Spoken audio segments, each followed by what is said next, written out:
Hi Aries, welcome to your September 2017 Astro Update. It's Raina here. So I think this is going to be a very business-like month for you because you have a lot of energy in the 6th house, which is Virgo's natural house. And because you're the first sign, I can talk about it as the universal chart because you follow that. Now, there's going to be Mercury going direct. And as I record this, Mercury has been retrograding in Virgo. But then as September begins, it dips back into Leo, which is your 5th house of romance. Okay, so what is going on that is making you rethink things? The 5th house can also be creative projects and home businesses. So I'm wondering if it has more to do with that because then it goes into that 6th house. So for some of you, it could be, should I keep my day job or should I just devote all my time to this business that I have on the side, my own business? You might be thinking along those lines and trying to crunch the numbers or figure something out. And so Mercury goes direct on the 5th, and it's in Leo at that point, and it goes back into your 6th house on the 9th, and then at the very end of the month on the 29th, it goes into your 7th house of committed partnership. So whatever you're hashing out there, that's what you're doing. But I find it very interesting because on the very same day that Mercury goes direct, Mars enters that 6th house. So Mars is kind of ahead of the game, ahead of the curve. And Mars in the 6th house can be you just working overtime for whatever reason. Maybe you're in a type of business that has certain periods that are more busier than others. I don't know.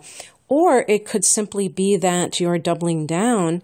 Maybe you're working your day job and you're working something on the side that you have created yourself. That's always a possibility. So you're doing double duty.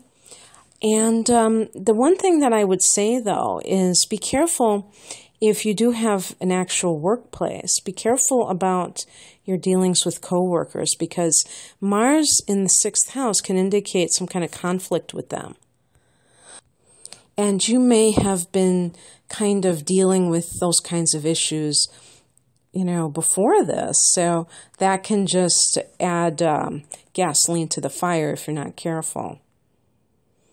And then the next day, on the 6th of September, you're going to have a full moon in Pisces, which is in your 12th house. Now, for Aries, this is a very spiritual kind of a full moon in transit. So I'm wondering if you're going to have any aha moments about something that maybe you haven't been dealing with lately. And this could involve any area of your life, but it could even be like some kind of a mystical experience or a revelation or even a secret coming out because the 12th house can be about that and full moons can be about that. So you put the two together, it's like, okay, what's happening? But it can be a time you never know if you have a dream that helps you in some other area of your life. The 12th house can be about dreams. And the full moon, there's that psychic connection, of course, with the moon itself.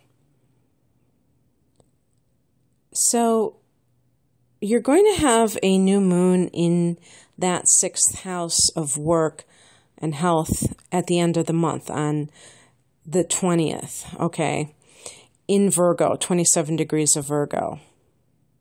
So this is why I say this is like a new beginning in some kind of work matter. The day before that, you have Venus in this sector. Venus in the 6th house can give you a real sense of harmony. If you've had any kind of fighting within the workplace, Venus can smooth things over. You may be making more money. Mars could be you actually working, and Venus is you collecting the check in a way. You could even have a romance on the job. And as I was saying with the Mercury retrograde, it began in that 6th house. So you may have been talking to somebody at work and it was kind of you're reviewing it in romantic terms, and then it becomes a full-blown thing on the 19th.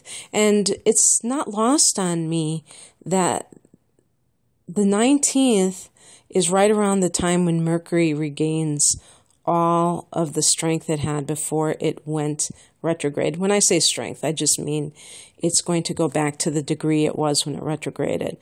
And so that means it's out of its shadow. And interestingly, that's where Mercury was when it retrograded, in that 6th house. So there may be issues with romance on the job that are also part of all of this. And the sun goes into this sector on the 22nd. The sun has been in this sector until the 22nd. So for most of the month, the sun is in the 6th house. And this is just very healing. The sun is an overall good omen for you because the sun is creative. You think about the sun card in the tarot. It deals with all of the things that we talk about for a good life, which is like a feeling of success, a feeling of love and happiness, and I would say too, creativity. And this is especially vital if you are somebody who is doing something by yourself where you have to come up with ideas. But then the sun goes into the 7th house on the 22nd of the month when it, goes into Libra. And that gives you a wonderful influence for your committed partner sector.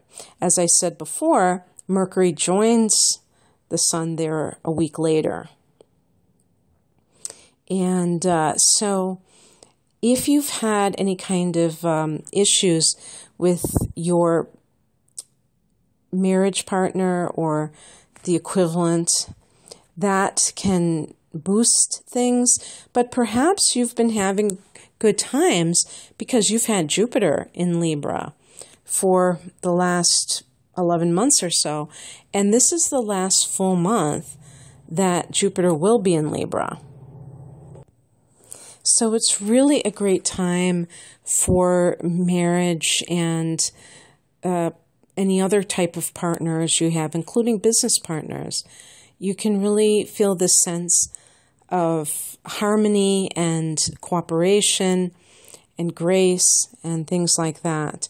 And again, money could be figured into this because if you're talking about your business partnerships, there may be money associated with that. Perhaps you will have more of them or in some way receive more money from them. So overall, I would say there's a lot of good energy. This is like, Aries, what I would say, this is a very practical month, okay? It does get romantic towards the end, but with that Virgo energy, there's a lot of just rolling up your sleeves, getting down to work, and organizing your life. And I think that you might have some kind of a spiritual experience when you have that full moon in such a mystical house like the 12th house. But for the most part, I think this is actually a very grounded time for you in many ways. So I hope you enjoyed this. If you'd like a private reading, I am promoting my hour-long natal chart interpretation reading, which is on sale, as well as I have other types of readings. The link is below, ReinaMoonAstrology.com. God bless you. Bye.